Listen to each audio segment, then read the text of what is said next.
And as soon as it comes up, yeah, go ahead. O God, give me strength to live another day. Let me not turn coward before its difficulties or prove recreant to its duties. Let me not lose faith in other people. Keep me sweet and sound of heart, in spite of ingratitude, treachery, or meanness. Preserve me from minding little stings or giving them.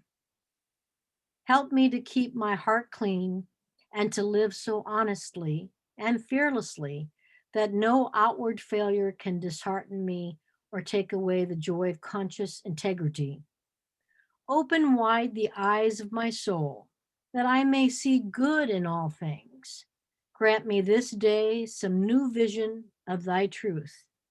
Inspire me with the spirit of joy and gladness, and make me the cup of strength to suffering souls in the name of the strong deliverer, our only Lord and Savior, Jesus Christ. Amen.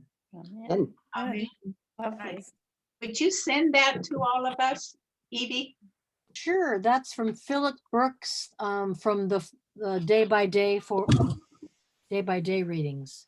It's a beautiful prayer. Thank you. Beautiful prayer. Thank you.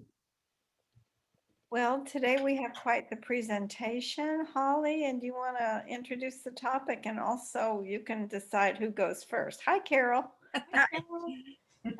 Well, we're doing part 2 of art in the church, and part 1 was all the beautiful stained glass windows that Nancy spoke about 3 weeks ago. And Elaine today is going to talk about some of the art that's in the garden, and I'm going to talk about some of the art that that I've come across as being a member of the Altar Guild. So it's mostly in the sanctuary. And then I couldn't help myself. I went into Mcginnis Chapel because I thought, well, there's such a beautiful icon in there. And I looked around and there were actually 10 icons. Oh, And I could hardly believe it. I just have just really not paid attention to them. So on very short notice, I called Carol yesterday and I said, do you know anything about these these icons? And she has graciously taken a little bit of time to look through them, and on very short notice, just briefly, maybe making some comments. But it is something we talked about exploring for a whole session next year. And I just wanted to show the ones that we have at Christ Church, and I was trying to identify them, some of them. I mean, some of them are obviously Christ or Madonna and Child, but the other ones I didn't know. And I thought, I have no record. Now, maybe Evie, what you were talking about, that document would tell us more about, you know, who gave them and what they were. But anyway, it's sort of a personal project I have for next year to try to work with somebody to put that together about the icons. But we're going to peek at them this year, and so we'll start with Elaine, and she's going to talk about the garden. okay.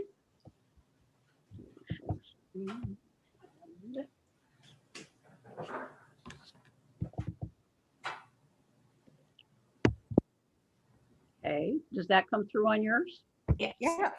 Okay, great. And if you push slideshow, it will fill out. Oh, that's the one. I knew I was missing one of the, there we go. Push slideshow And then push on the screen.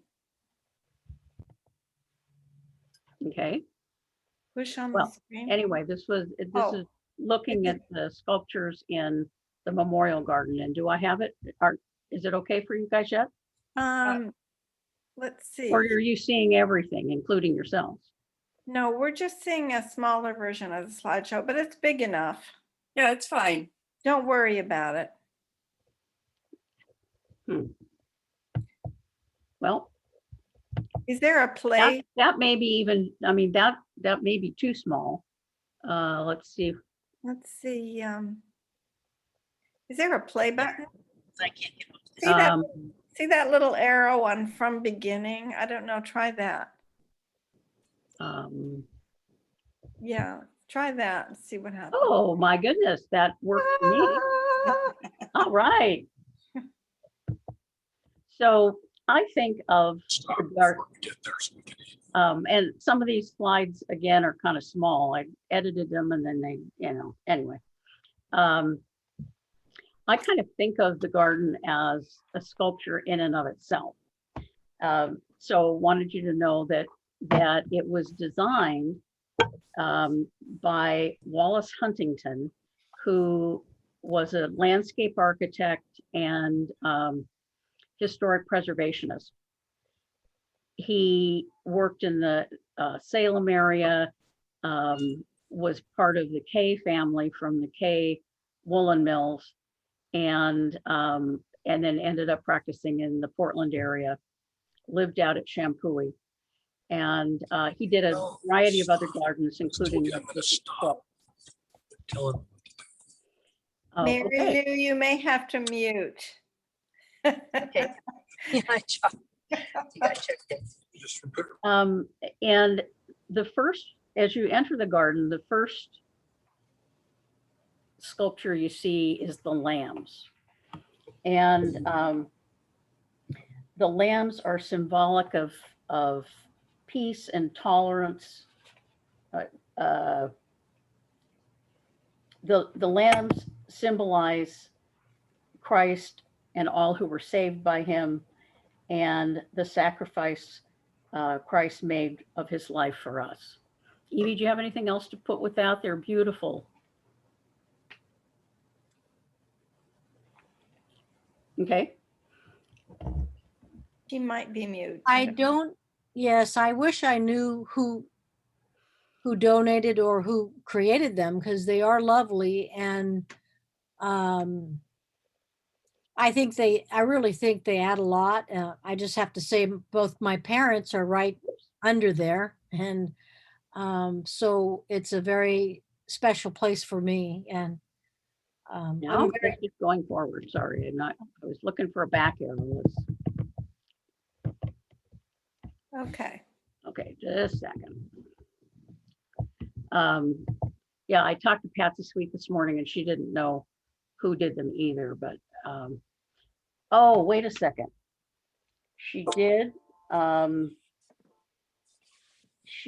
give me, This is muted. I'll get back to you if I can figure it out. This next thing you're going to see is the fountain. And the fountain is there both for the peace and serenity that water brings, the sound of the water and also the symbol of life that water brings. Water symbolizes life. The spout that you will find is a lion's head, and that is in reference to the lion and the lamb being together on either side of the entrance. And the lion and the lamb together are symbolic of the peace and tolerance Christ teaches us. There are little things about the fountain that are interesting too. It's beautiful, and to me, it's an integral part of the garden. And as I was looking at it more closely, taking the pictures, you find things that even though you worked in the garden, you never really noticed before. And there's a little cross carved in one of the bricks. This is St. Francis. It was in Emily and Tom Cunlin's garden and donated by Emily to Patsy and Patsy to the church. We all know about St. Francis and his symbolism of of nature. And this, which I really wish I could get bigger, is called the Tree of Life, the Dove of Peace. And it was done in 1990, or approximately in there. We've got some It's not conflicting listed here. dates going on. But it was done by an artist by the name of Steve Tyree from Amity. And I talked to him a little bit yesterday. He said that this is bronze fabrication. So he takes a sheet of metal and he puts it into the sculpture. Elaine, I have an idea. See Uh-huh. the bottom corner where you can enlarge if you pull it? Try that. Yeah, I did that earlier. Okay. And it just moves it around. No, I mean down at the bottom of your whole share screen, there's a little X on the very bottom right, and the white part, the Oh, gateway. this, right there. No, right keep going there. right. Here we Right. go. Ah, there we go. Thank you. Still not big enough, but much better. This was donated.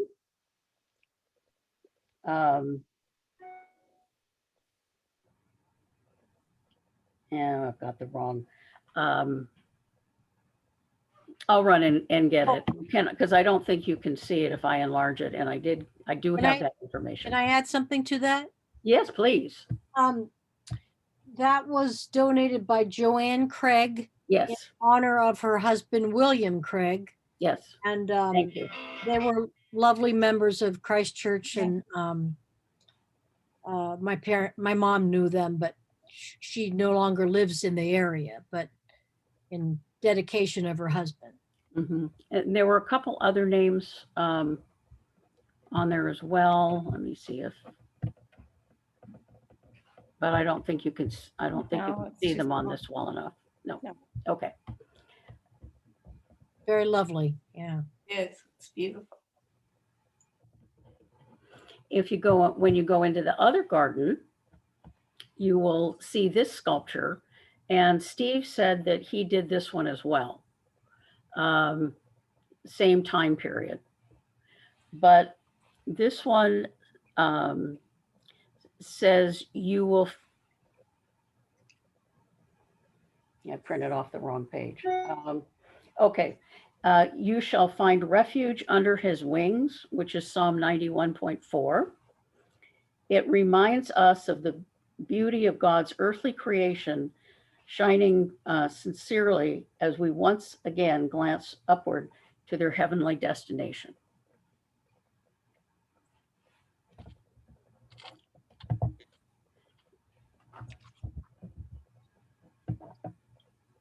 And this is a statue of St. Fiacre from Patsy Sweet's garden. St. Fiacre is the patron saint of gardeners, and his symbol is the spade. And the guild that works on it is named after him. And the Celtic cross that we're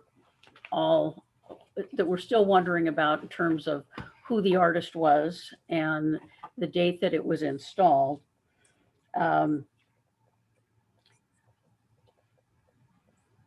This was given by the Cummins family in honor of Jim, their son, and Celtic crosses can still be found in in Ireland and northern Britain. It's a beautiful cross. I think you've all looked at it and admired it before. The cross is obviously the central symbol of the Christian story and a universal reminder of his sacrifice. And that's it. Anybody else have anything they want to add? Because this is a sharing session as well. I was just going to say another little piece of artwork is that, in a sense, not completely, but is the cornerstone of the original Yes. church. Yes. I forget the year. Is it 1895?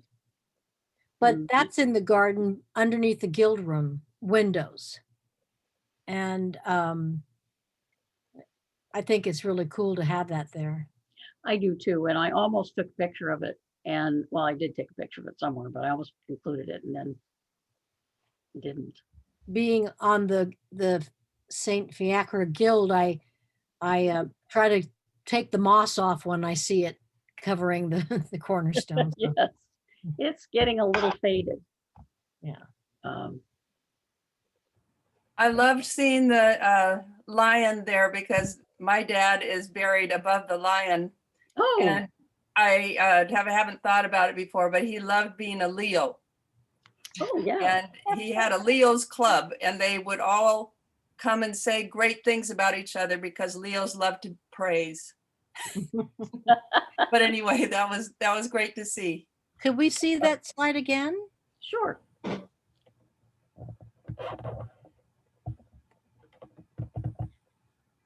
Okay. And your dad's above there? You know, in the dirt above, right Yeah, up nice. There's up right up in there. there. Yeah. Where's the cross you talked about?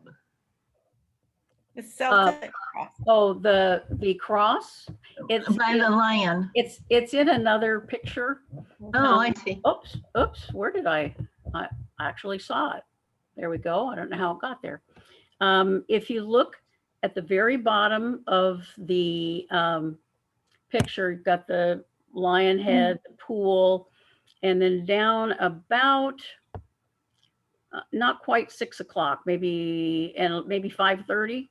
There's a brick there with a little bit of a cross carved in it. It's hard to see here. Hmm. We have to see in person, I think. Yeah, let's see if I can enlarge this more. No, I want to. Okay. Well, now it's even out of the slide. It's right there, if you can see my Oh. cursor. I found it. I see it. Yeah, I do too. Yep, there it is. Very Yeah. faint. It's interesting working in the garden because you keep finding these little things you didn't. Oh, and that must be the parents of. Oh, and so anyway, it's a fun ministry. Well, So- thank you so much, Elaine, for that presentation, because I often wondered about the artwork in the garden, and it's really nice to hear about it and understand more of what it's all about. Well, everything is symbolic in that garden. Yes, It's which amazing. is, yes, that's wonderful. Well, thank you. The benches are really lovely. The benches are really lovely for folks, especially to have some privacy, the one that's further out, because it's just a nice place to go and reflect. But sometimes you want that privacy. And so I really appreciate the benches that are kind of sprinkled around. Mhm. Holly. Okay, I'm going to share my screen now, but I'm not Microsoft. I'm Apple. Okay. So it's on there now, right? Yeah, And I'm going to play and make it big. right. Oh, good. This time we can see each other. Good. So this is a little art tour of, not of Christ Church. It's really of just part of Christ Church. As I learned when I was looking through things, there's a whole bunch of art downstairs too, that down in the offices. But this is the sanctuary, basically. And of course, it starts with this beautiful cross that Evie, you know so much about, by Al Goldsby, 1964, I think. And it was, of course, donated like so many other things.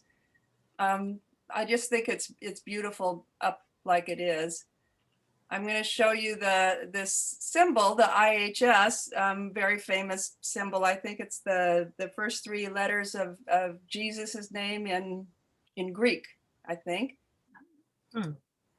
And this symbol in the middle of the altar is the IHS symbol, and it doesn't look the same as the one I showed you, but it's all intertwined and italic, but it's the same symbol, and it's really on a lot of the crosses that we have at the church. And in many places in the church. On the other two sides, this is the kind of thing that I never noticed until somebody said, well, do you know what's on the front of the altar? And I said, I have no idea. Is there something there? And of course, here's the bread and the wine for Eucharist.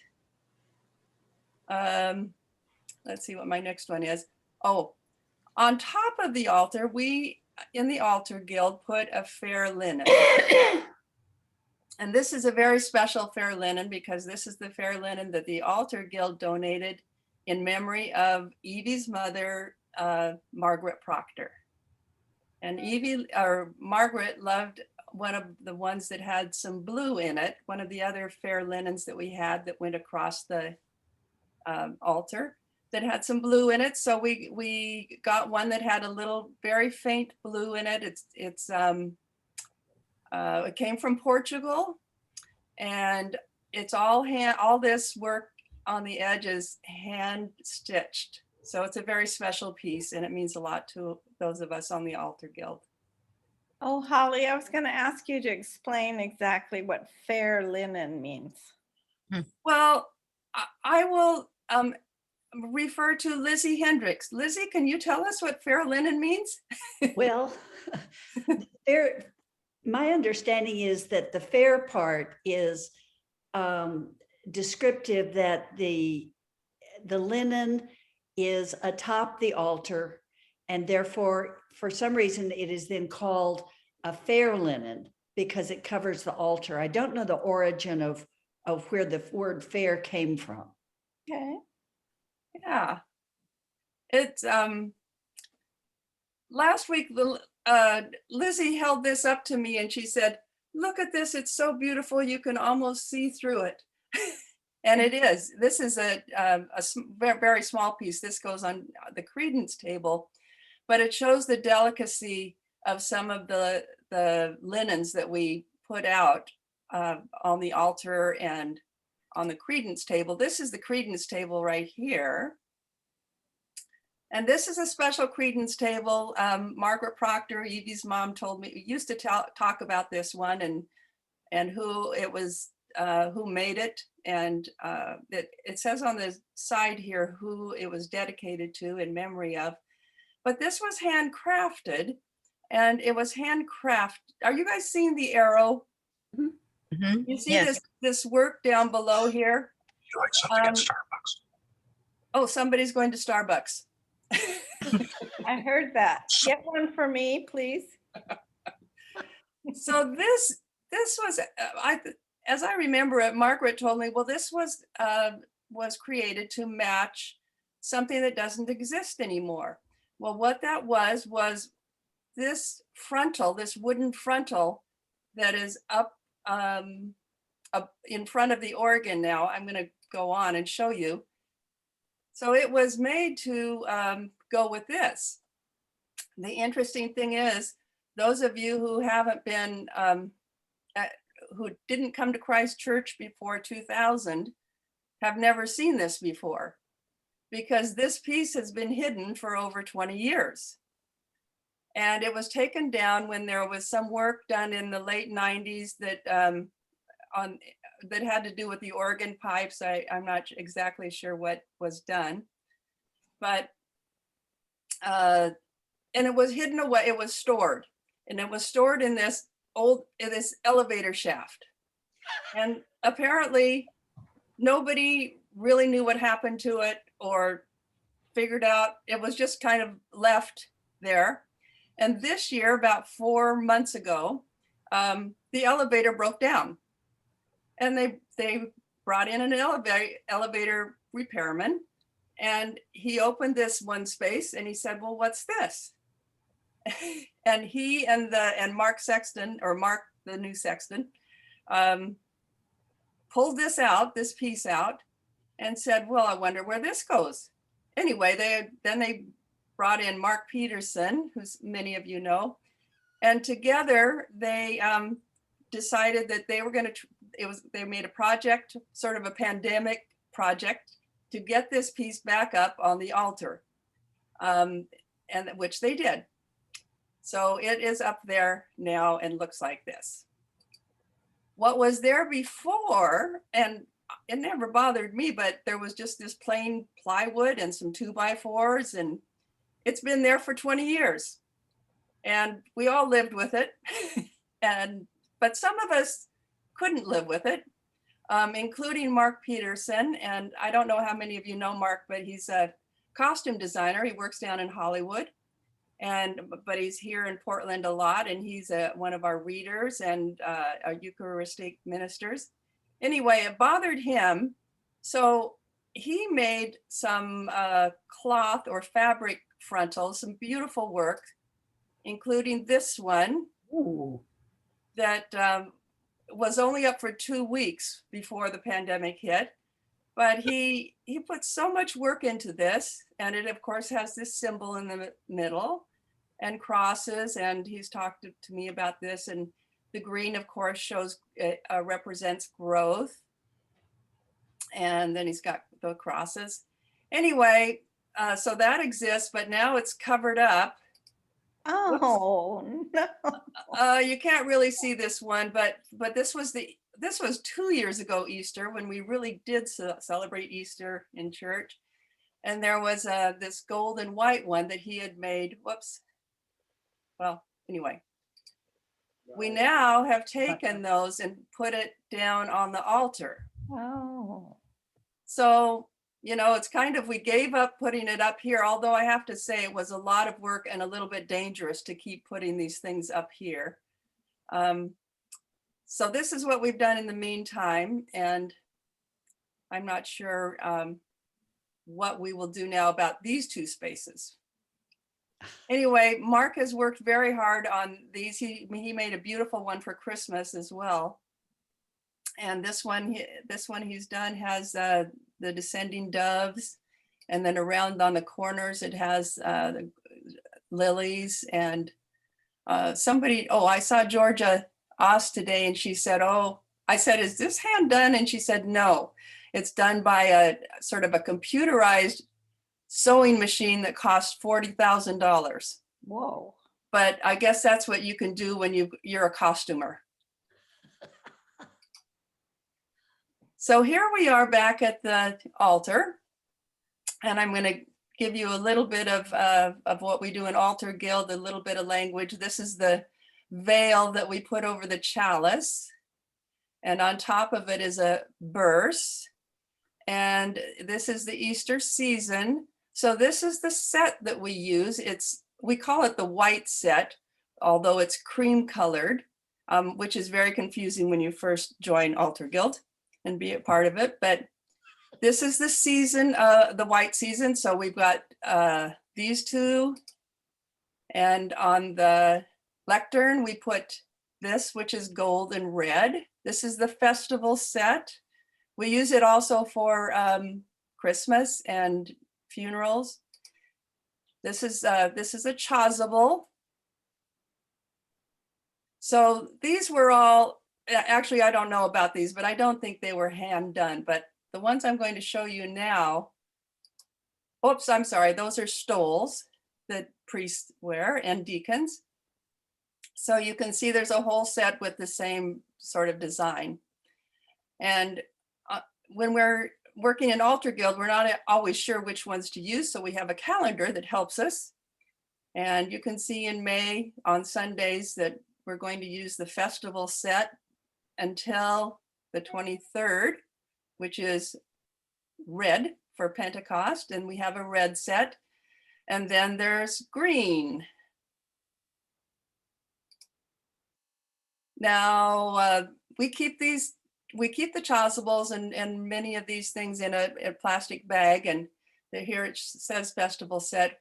Over here on this side is a little note from Margaret Proctor, and it says, this is called the Penamore set, named by Mrs. Penamore, who commissioned a local artist to design and create a set of vestments in memory of her husband, who was a pilot, a sailor, and a skier. If you stand back, you can see it all. So this is the chasuble that a priest would wear. And I think I can, oh, and of course the colors, this is the Advent set. The colors are purple and blue.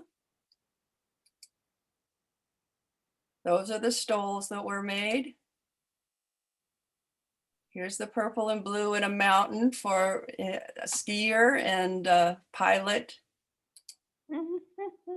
Here's another one. I think they're beautiful. This is one that some women in the parish made and Nancy Stevenson designed. And this is for Lent. Of course, INRI is what was above Christ. What does it mean? Jesus of Nazareth, King of the earth. King of the earth? King of the Jews. King of the Jews was on Jesus's cross. But I talked to Nancy about this set and she says, if you open it up, it makes a cross. She designed this with Shannon Leach, who was here before Jeremy Lucas. And she said Shannon wanted to use burlap because he wanted it to be very Lenten-like, but she said she couldn't use burlap. So she got this wool polyester mix. And unfortunately, this set has now become unusable because of the wool and polyester. Every time it was ironed, it shrunk and it got smaller and smaller. And now the lining is bigger. Anyway, it got all bunched up and we're not exactly sure what to do about it. But it still is a beautiful piece. And I wanted to show you it because the sleeves are have nails on them and all this hand stitching. And this is the lectern front with the sword. I think it's beautiful. And this would be the veil that would cover the chalice. This is my bad photography. It really is straight. I don't know what happened here, but this would be the burst that would go on top. And Nancy said these were these crosses were brought from Palestine. Then they're made out of olive wood. So much love and heart went into this project. Here's another project, and oh my gosh, who is that? There's Lizzie Hendricks from 10 years ago. And in her hand, she's holding another chasuble. And this is the chasuble that we use most of the year after Pentecost, when the color that we are associating with the season is green. And let's see, I'm going to just look at my sheet here a little bit because Nancy told me about this. She said Shannon wanted something that was reflected the Pacific Northwest, the rivers and the trees and the grass and all the beauty of creation. So she designed the front to look like a tree and the back to resemble a waterfall, and for the water to be coming around to feed the tree of life that was in the front. Oh. So that day was the day that it was first presented. It looks really clean. Here's another piece that all of those ladies worked on. And another piece. And I brought this up because this is one of the stained glass windows that Nancy did for St. Joseph's Chapel. And I myself can see a little bit of the resemblance of the design. Mm-hmm. She's such an artist. So here we are back in the sanctuary. And if you look at these kneelers, this is what Evie and I were talking about a minute ago. Each one of these is a needlepoint done by somebody in the parish. And I was working in Altar Guild after one funeral, and one day there was a daughter of the woman that had died And she was just staring down at one of these, and she said, you know, my mom made this one and my aunt made this one. And it was so touching. It really was lovely. And she said, I remember them sitting in the living room working on these. Mm. So when you kneel on one, Mhm. it has a different, when you know how much love and work and sweat and tears probably went into them. There's the crown, all that beautiful work. Mm. If you go into St. Joseph's Chapel, you'll see, well, actually you don't see it right now because the altar is bare right now. But this is one created by somebody named Jackie Holden, who I never knew, but she crocheted all of this. These are doves. This is the altar cloth that goes on the altar in St. Joseph's. And this, I can hardly imagine how this is done, but a crocheted Lord's Prayer that is in that room. And Holly, Yes. Back to that crochet, I work with a woman, Glennis Jones. Yeah. And, that was made in honor of her daughter. She lost her daughter in a car crash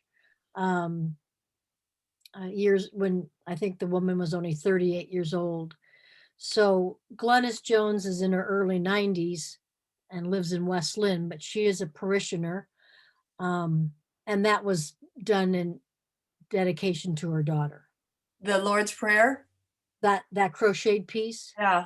Yes. Oh, thank you. Yeah, I did not know that. That's lovely. Mm-hmm. And this is also in St. Joseph's Chapel, and this is the beginning of the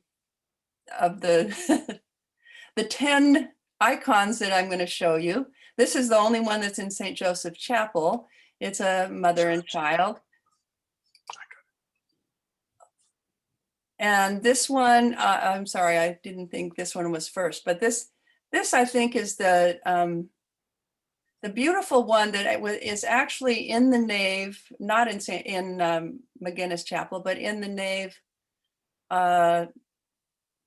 in back. There are 3 stained glass windows on the right, and there is this on the left.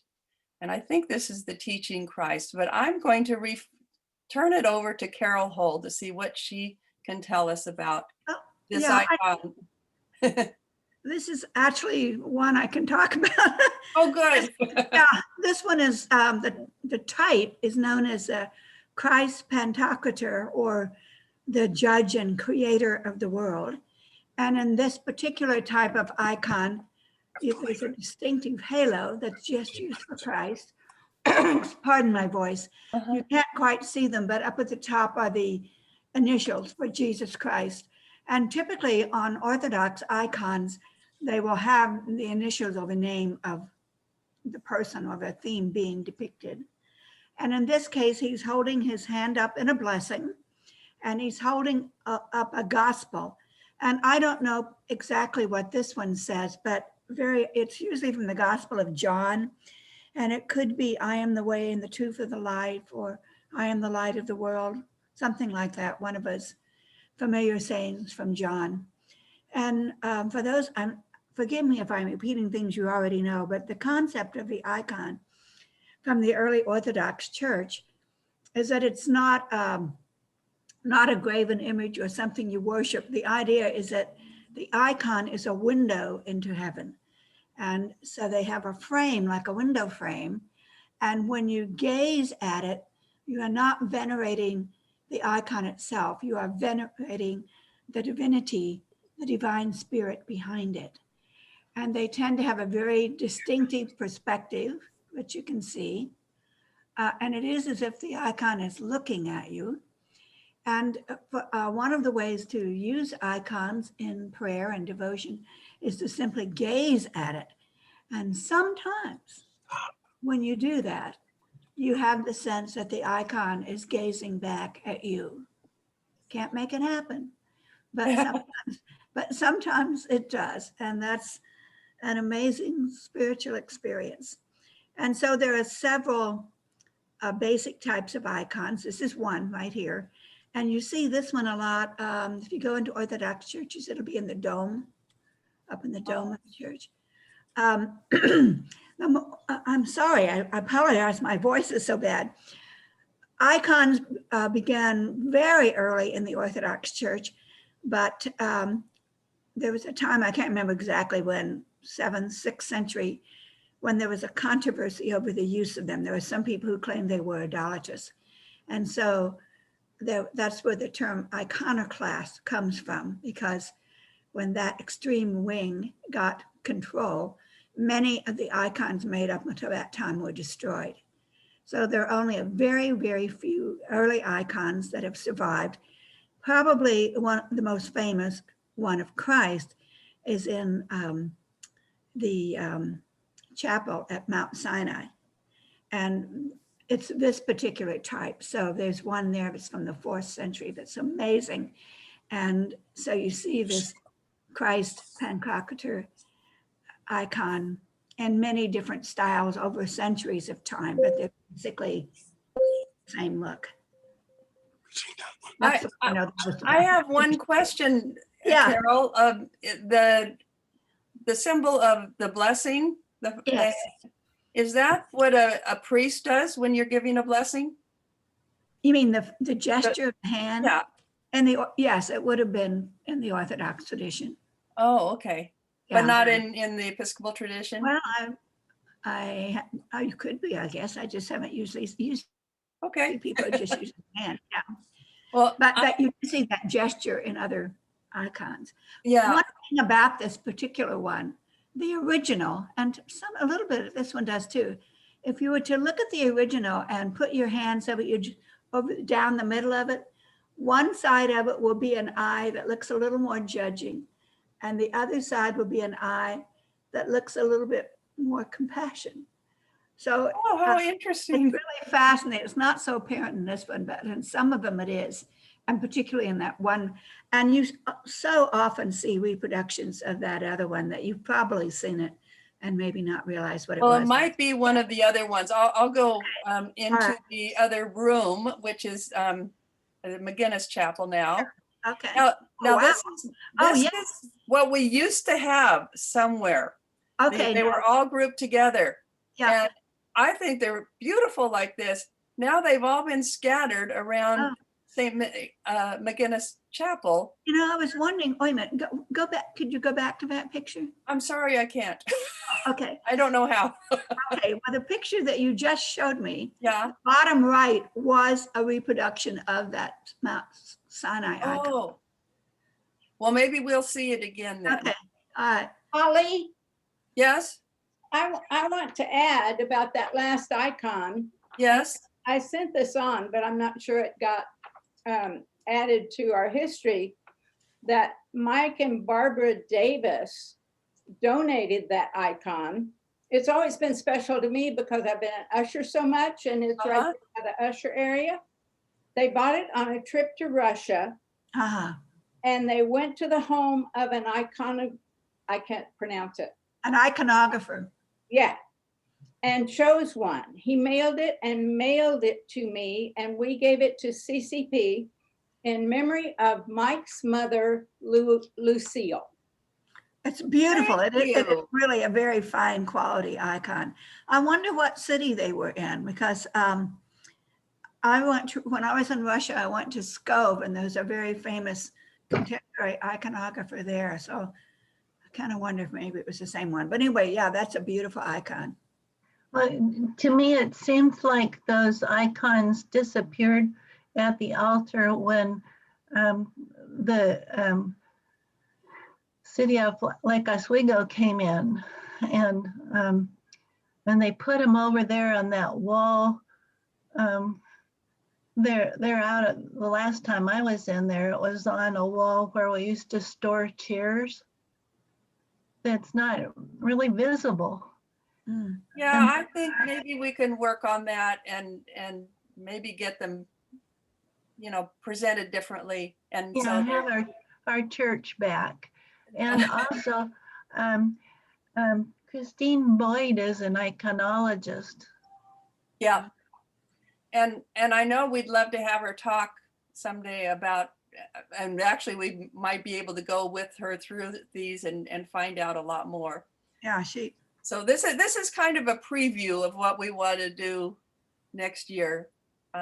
Anyway, so here's a Madonna and Child, but to me it looks like the Black Madonna. I'm not sure.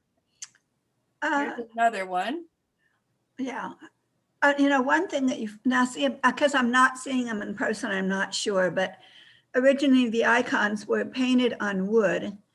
And actually they talk about graphy. It's like writing. So the idea is that it is the gospel or the biblical story in paint. So it is telling a story. It has a theological meaning. And so they talk about writing icons rather than painting. And you can, quote, read them.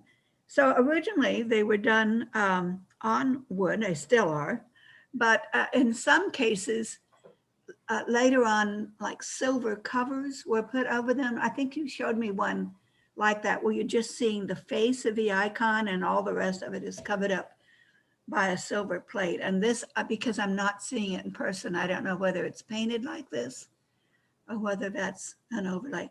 But again, the one we just talked about, the Christ, that's probably the most famous Christ one, and kind of a, what's the word, an archetype for others. And then one of the most famous icons in Russia, indeed one of the most sacred icons in the whole world, is one called Our Lady of Vladimir. And it's called that because it was in the city of Vladimir for many, many years when Russia was ruled by princes rather than a czar. And it was carried into battle against the Mongols. It was carried in procession to Russia when that became to Moscow. And it is an incredibly beautiful and sacred object. And so some of them that you've already shown were, I like that. In this case, this is different because it shows Jesus more as a child rather than as an infant. And the original one is sometimes called Our Lady of Tenderness. Just such a loving figure, but here, yeah, but this is another basic style of Madonna and Child, with the child being more of a child. And you see the Madonna then always has a veil and like a star right on the head. Yeah. How about this one? Well, that's another one of the Christ Pantocrator. There the book is closed rather than open, but again, he's got his hand in a blessing, and you can see the initials up at the top and the special halo. Carol, what Pantocrator? What does Pantocrator mean? I think it means judge. Okay. Yeah, but not necessarily, that's not necessarily a negative term. Right. You know, it's like, but at the last judgment of the end of time, Jesus enthroned in heaven. So there's yet another one, you see. Yeah. I want to look at them and look at the two eyes like you were talking about. Yeah, well, they're not all like that. This was, anyway, but this is, again, they're beautiful icons. They're very lovely. Whoever did these, they're really nice. And they're like they're different people, you know. I do remember hearing something about the red and the blue, that the red is something like earthly life and then wrapped in heavenly life or something like that. I honestly don't know. Okay. Well, I just noticed that almost all, including the Virgin, the first one we looked at was red with blue around. Okay, next one. This one seems really intriguing. Yeah, I don't know what that is. I have a bunch of books on icons and I went flipping through them. And the only thing I can think of is, do you think it's an infant Jesus? It looks like it is. I think it is an infant. Now that I'm seeing it closer, I think it is a Christ child because of the halo. See that distinctive sort of cross in the halo? Yeah. And that looks like one that has had, again, I'm not seeing, but doesn't it look like it's got an overlay on top of the picture? It might. Yeah. Yeah. I don't know. That's interesting. Yeah. How about this one? Well, that is Mary Magdalene. Oh, with the yeah, she's carrying the ointment jar. Yeah, that's nice. I didn't know we had that. And this one? And this one, oh gosh, I have seen that one. I mean, I could, unfortunately, I couldn't see it close enough in the slides. Let me see. And I don't remember my Cyrillic Greek alphabet very well. It's T, Tau, But it's the person's by a wheel. Oh, a wheel. Would that be Saint Barbara? Barbara? Oh, yes, this is a saint. You're right. Thank you. She's got a wheel. She's holding a palm. So she's dressed in red. So this would be a martyr saint and a crown. Yeah. I think it's probably Saint Barbara. And the bird Isn't she the one that was killed on a wheel? Oh. Well, it's just whetting my appetite to really see them in person. Yeah. And Yeah, now that I can really see it, I think it is. It's a female saint wearing a crown and a palm of victory and holding the instrument of her torture and a cross. okay. The crown is the crown of victory, huh? Yeah, Okay. and a halo. She's got a halo. How about Now, this? this one, I want to know what this is too. It looks like the Virgin Mary, doesn't it? Well, you hear about the three Marys and Oh, maybe Right that's here. 1 o'clock. good though. I just can't see it close enough. When I first saw it move, I thought, well, it could be, it's three, obviously holy people. So 3 saints, maybe with, I'm sorry, no, that's okay. We just wanted to show them today and actually, I think, you know what? I think when you read it, I think on the left it says Hagia, so it would be holy. And I don't know. well, how about Sophia for the next word? Could be.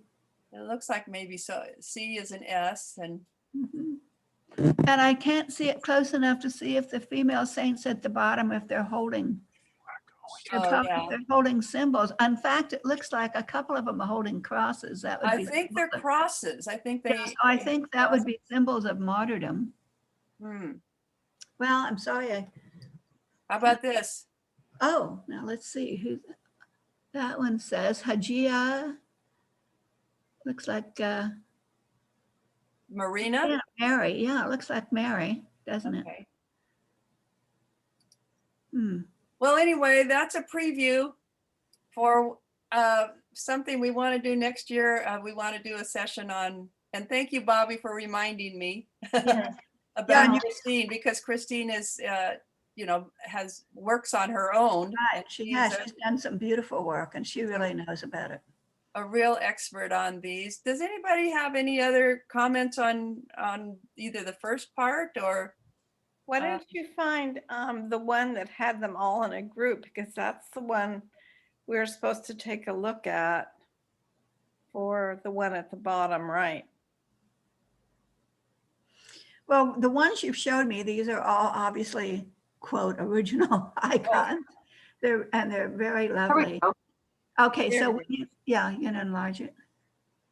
I have to go back and play the whole thing if I Okay, well, enlarge it. that's all right. Well, just looking at it, you can see that some of, like the one on the lower right, that is the famous one from St. Catherine's in Mount Sinai, where you get the 2 eyes.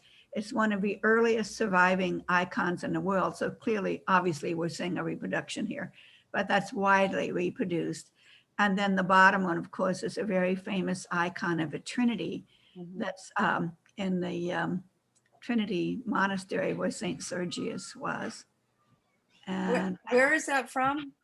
the one at the bottom, it's by the Trinity. It's by one of the most famous iconographers. His name was Rubliev. And it shows, God, God, Jesus, and the Holy Spirit sitting at a table. And the thing about it is when you look at it, you'll notice that the table is in the front and the concept is that you are at the table with them. So you're on that blank side of a table. That's where you are as you look at the 3. And the original of that is life size. And it was originally done for, I can't remember the Russian name of it, but it's a very famous monastery north of Moscow where Saint Sergius, one of the Okay. great Russian saints, was the abbot, the lead person there. And so, and it's Holy Trinity Monastery. I just can't remember the name of the city, the town. So, That yeah, one. I know I've seen it many times. It's one of my very favorite scenes, and I never knew where it actually did originate. So it's like Yeah. a lot of these did originate in Russia, it sounds like. Yeah, right. Yeah. And even some of the quote Russian icons, like that one I talked about, Our Lady of Redeemer, that was actually made in, it's actually a Byzantine icon. It was made in Byzantium, but it was brought to Russia probably around 1200 or something. Okay. Well, thank you, Carol, for sharing that information, because I was really stuck. I Yeah. love these icons, but I want to find out so much more about them, but It is amazing to see them in person. I will say the Trinity one, as I said, it was made for that monastery, and there's a copy of it there, but the original is now in Moscow in a major museum. But when you see it, as I said, it's life size. So Wow. it's huge, and it's hard to get the sense of that when we're seeing typically smaller reproductions. Yeah. This is so exciting. Thank you for doing all of this. And I wish that Cliff could see that likeness of, well, the piece that you found in the elevator shaft. Oh, yeah. And his love of woodwork, and Oh, and then, personally know our new priest. I am very encouraged. Thank you so much. oh, you're welcome. Thank you, Bobby. Holly, do you want to exit screen save now? Oh yeah. Stop share. There we go. Yeah. Holly, that was so nicely done. Thank you. Yeah. Thank you. Yeah. Did you have a comment? I need to go, but I looked up fair linen, the derivation of the term.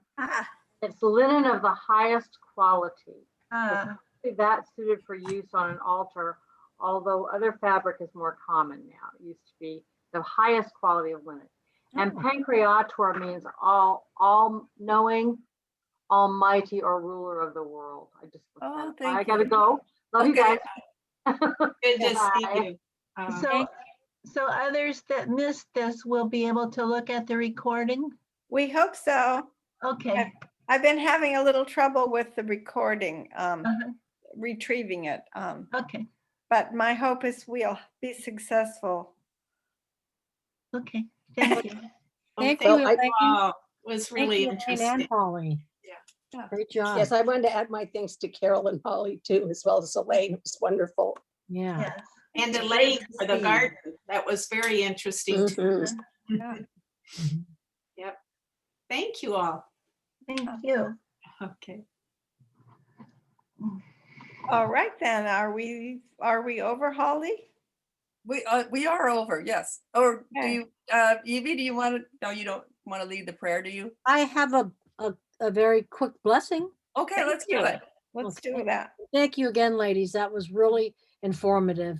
And thank you. Live without fear. Your Creator has made you holy, has always protected you, and loves you as a mother. Go in peace to follow the good road, and may God's blessing be with you always. Amen. Amen. Amen. Thank you. Thank you, everybody. See you next Bye. week, I hope. See you later. All right. Bye-bye. Bye-bye. Hey.